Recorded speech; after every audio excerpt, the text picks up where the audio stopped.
에스겔 31장 1절부터 9절까지 말씀을 함께 보겠습니다. 말씀은 어떻게 되겠습니다. 11째 해 셋째 달 초하루에 여호와의 말씀이 내게 임하여 이르시되, 인자야, 너는 애굽의 바로 왕과 그 무리에게 이르기를, 내 큰 위엄을 누구에게 비하랴. 볼지어다, 아수르 사람은 가지가 아름답고 그늘은 숲의 그늘 같으며 키가 크고 꼭대기가 구름에 닿은 레바논 백합목이었느니라. 물들이 그것을 기르며 깊은 물이 그것을 자라게 하며 강들이 그 심어진 곳을 둘러 흐르며 그게 물이 들의 모든 나무에까지 미치매 그 나무가 물이 많으므로 키가 들의 모든 나무보다 크며 굵은 가지가 번성하며 가는 가지가 길게 뻗어 나갔고 공중의 모든 새가 그 큰 가지에 깃들이며 들의 모든 짐승이 그 가는 가지 밑에 새끼를 낳으며 모든 큰 나라가 그 그늘 아래에 거주하였느니라. 그 뿌리가 큰 물가에 있으므로 그 나무가 크고 가지가 길어 모양이 아름다우매 하나님의 동산의 백합목이 능히 그를 가리지 못하며 잣나무가 그 굵은 가지만 못하며 단풍나무가 그 가는 가지만 못하며 하나님의 동산의 어떤 나무도 그 아름다운 모양과 같이 못하였도다. 내가 그 가지를 많게 하여 모양이 아름답게 하였더니 하나님의 동산 에덴에 있는 모든 나무가 다 시기하였느니라. 아멘. 계속해서 애굽에 대한 하나님의 심판의 메시지가 또 에스겔을 통해서 주어집니다. 11째 셋째 달 초하루에 말씀이 다시 임하게 되지요. 그러면서 이 애굽에 대해서 그리고 그 바로에 대해서 이제 이렇게 얘기를 합니다. 내 큰 위엄을 누구에게 비하랴라는 거지요. 큰 위엄이란 무엇을 의미합니까? 그의 위치와 또 보여지는 모든 것들을 의미합니다. 보여지는 것들이 어때요? 어마무지한 거지요. 그 크기와 또 눈에 보이는 모든 것들이 얼마나 크고 위험이 있는지 그 부분을 이야기합니다. 자칫 그 위험이 너무 크다 보니까 그 자신이 가지고 또 누리고 있는 모든 것들이 굉장히 크게 보이는 거죠. 여러분, 우리가 신앙생활 하든 또 세상에 있든 우리는 주로 보이는 것에 우리가 많이 빼앗기게 되고 또 보이는 것에 우리가 많이 따라가게 되어지게 되는 것이 우리 보통 우리의 눈에 비치는 모든 것들 아닙니까? 이 애굽이라는 곳의 그 위험이 무엇과 비교할 수 없을 만큼 대단했다라는 겁니다.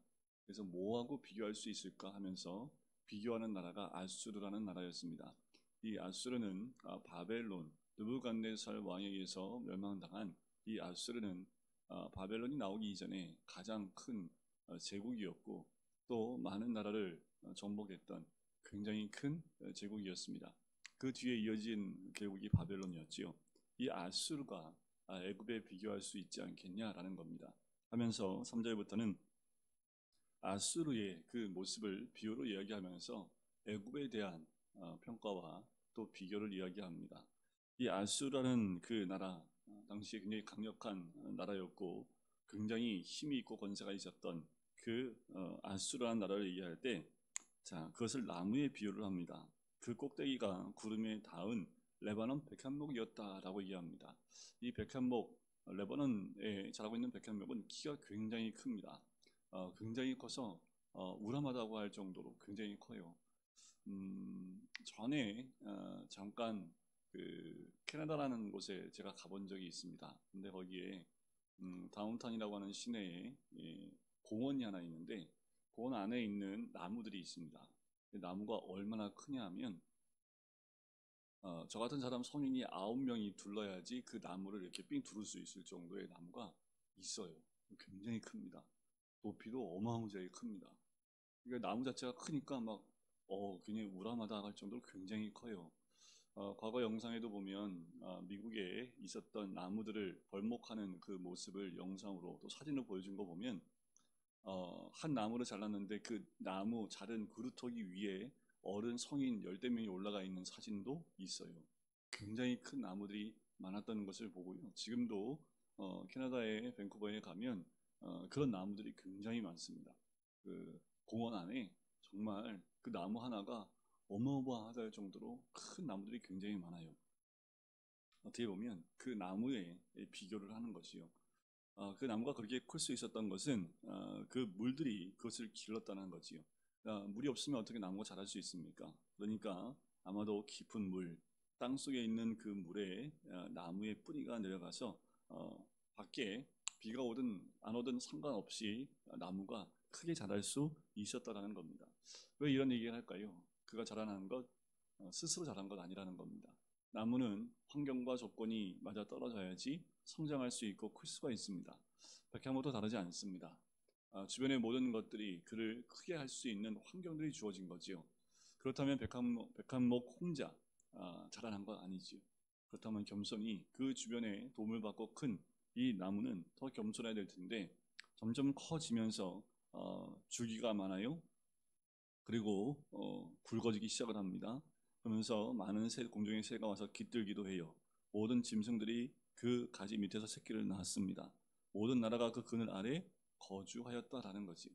점점 작은 나무였을 때는 몰랐지만 커지면서 자기의 커진 모습에 또 많은 것들이 자기 안에 들어온 모습에 그 마음이 조금씩 조금씩 자기 스스로를 높이게 되어졌다라고 이야기를 합니다. 그게 얼마나 큰지 뭐에 비교를 하냐면 에덴 동산에 있는 나무들이 시기할 정도로 굉장히 아름답게 컸다라는 겁니다. 여러분들 이렇게 눈에 보이고 커지는 것 처음엔 아니었는데 커지다 보니까 마음도 커지기 시작을 했다라는 거예요. 그래서 10절에 보면 그 마음이 교만하였은즉 이라고 이야기를 합니다. 키가 크고 꼭대기가 구름에 닿아 높이 솟아났으므로 마음이 교만하여졌다라는 거예요. 세상에 이렇게 크고 위험이 있는 나무들과 같은 것들은 대부분 교만해지고 마음이 높아집니다. 교만은 패망의 앞잡이라고 얘기를 했지요. 하지만 교만한 그때에는 그것을 알지 못합니다. 결국 이 나무는 찍혀버리게 됩니다. 찍어버리게 돼요. 그래서 그 나무가 쓰러지게 되어지고 쿠루터기만 남게 되어집니다. 그 넘어진 그 나무에 또 새들이 깃들 정도로 굉장히 큰 나무지만 결국 무너지게 되어지고 쓰러지게 되어지는 것을 보게 되는 거지요. 아수르가 멸망당하는 것들을 이미 애굽은 알고 있고 그 다음에 바벨론이 등장했다는 것을 이 애굽은 알기 때문에 먼저 멸망한 저 아수르를 보라는 거예요. 마치 너가 저와 같다라는 겁니다. 그러니 곧 그 나무가 배임을 당하는 것처럼 그와 같은 모습이 될 수 있다라는 거예요. 타산지석을 삼으라는 거지요. 그 모습을 보면서 교만하지 말라고 이야기하는 겁니다. 그러면서 마지막 18절에 보면 이렇게 얘기를 합니다. 내가 에덴 나무들과 함께 지하에 내려갈 것이요 거기에 할례를 받지 못하고 칼에 죽임을 당한 자 가운데에 누우리라. 이들은 바로와 그 모든 군대니라 라는 거지요. 너희도 저와 같이 그렇게 심판 가운데 임하게 될 것이다 라고 이야기를 하고 있는 거예요. 참 우리는 나는 아니면 되지, 나만 아니면 되지라는 마음이 있지 않을까요? 지금 이 상황은 아직 이스라엘의 멸망이 오기 전입니다. 예루살렘이 포위를 당하고 아직 애굽에까지 이 바벨론이 닿기 직전의 모습이에요. 지금 에스겔이 바벨론의 포로로 잡혀가서 거기에서 보고 있는 환상과 하나님 말씀입니다. 그러니까 아직도 예루살렘 가운데 포위되어지고 멸망하기 직전이니 이 말을 들을 때 또 특별히 이 남유다 예루살렘에 있는 사람들이 많이 애굽을 의지했기 때문에 자 애굽만 깨우고 애굽을 돌이키려고 했던 것뿐만 아니라 유대인들을 바라보면서 너희가 의지하려고 하는 이 애굽은 이와 같이 멸망할 것이다라고 이야기해주고 있는 거예요. 하나님 뜻이 어딘지를 분별하고 하나님 뜻대로 나가는 것이 지금 필요한데 너희가 세상에 백한목처럼 그렇게 아름답고 크고 힘이 있고 위엄이 있는 것 같은 저 애굽도 아수르와 같이 멸망당할 것이다라는 것을 하나님 백성들한테 알려주는 겁니다. 이 시대를 봐도 다르지 않지요. 이 한국 땅 안에 있는 것들을 봐도 다르지 않습니다. 참 우리는 인간은 어리석은 것 같아요. 내가 나에게 주어진 권세와 이것이 있기 전에 바로 앞에 있는 사람들을 쭉 보면서 이렇게 어떻게 될지를 짐작할 수 있어야 되는데 자기의 권세가 크다 보니까 괜찮을 것이다라고 또 그것을 바라보며 조심하지 않고 마음이 교만해지게 되는 거지요. 근데 우리가 그 모든 모습을 바라보면서 어떻게 해요? 그들을 구하기 위한 하나님의 메시지이기도 하지만 더 나아가서 예수 그리스도를 믿고 있는 하나님 백성들이 그 모습을 보며 우리가 세상을 의지하거나 사람을 의지하지 말라는 겁니다. 여러분들 이 세상 사람들 또 권세 있는 사람들 보기에 힘이 있고 권력이 있는 사람들 그들이 뭔가 바꿀 수 있을까요? 우리가 기댈 수 있을까요? 기대할 수 없습니다. 그들은 도와주는 것 같지만 절대로 그 도움이 거기서 나오지 않습니다. 우리를 도우실 분은 여호와 하나님밖에 없는 줄 믿습니다. 그들의 모든 역사와 또 미래까지 다 주관하시는 분은 우리 하나님이시라는 거예요. 세상에 힘 있는 자들도 하나님의 주권 아래에 있고 하나님이 다스리고 있다는 겁니다. 그런데 우리가 그것을 바라며 그것을 의지하여 무엇인가 유익을 얻고 또 내 상황을 변화시키려고 한다면 결국은 자기 무덤을 파는 것과 다르지 않다라는 거지요. 하나님이 그것까지도 다 심판 가운데 들어가게 하겠다라는 겁니다. 우리가 바라봐야 할 분은 백향목 같은 거대한 나무를 보고 그 밑에 숨는 것이 아니라 그 모든 것을 주관하고 계시는 하나님을 바라보고 또 하나님을 의지하는 겁니다. 우리 눈에 보이는 것 따라가지 말고 안목의 적용이나 이생의 자랑을 따라가는 것이 아니라 오직 이 모든 것을 다스리고 계시는 하나님을 의지할 때, 세상을 따라가지 아니하고 말씀을 의지하고 하나님을 의지할 때에 우리는 흔들림 없이 어려운 환경 가운데에도 주의 도우심과 또한 구원하시는 은혜를 누리게 될 줄 믿습니다. 우리의 눈을 들고 다시 눈에 보이는 세상이 아닌 눈에 보이지 않지만 모든 것을 주관하시는 우리 하나님을 바라보며 오늘도 주님과 함께 동행하는 오늘 하루가 되시기를 주님의 이름으로 간절히 축원드립니다. 기도하겠습니다. 사랑의 주님, 오늘도 하루의 시작을 주의 말씀으로 다시 한번 보며 따라갈 수 있게 해주심을 감사합니다. 우리의 눈이 육적이어서 아버지의 눈에 보이는 것들을 따라가지 않기를 원합니다. 눈에 보이기엔 큰 나무 같고 그 위험이 대단한 것 같지만 결국 그 모든 것을 주관하고 계신 분이 우리 하나님인 것을 우리가 깨달아 알 수 있게 하여 주시고, 또한 아버지 눈에 보이는 큰 위험을 따라가며 그것이 바꿀 것이다, 또는 그것이 우리의 삶을 우리의 도움이 될 것이다, 구원할 것이다 라고 그것을 의지하며 바라볼 때에 결국 그것도 멸망당하게 될 수밖에 없는 것을 또한 보게 됩니다.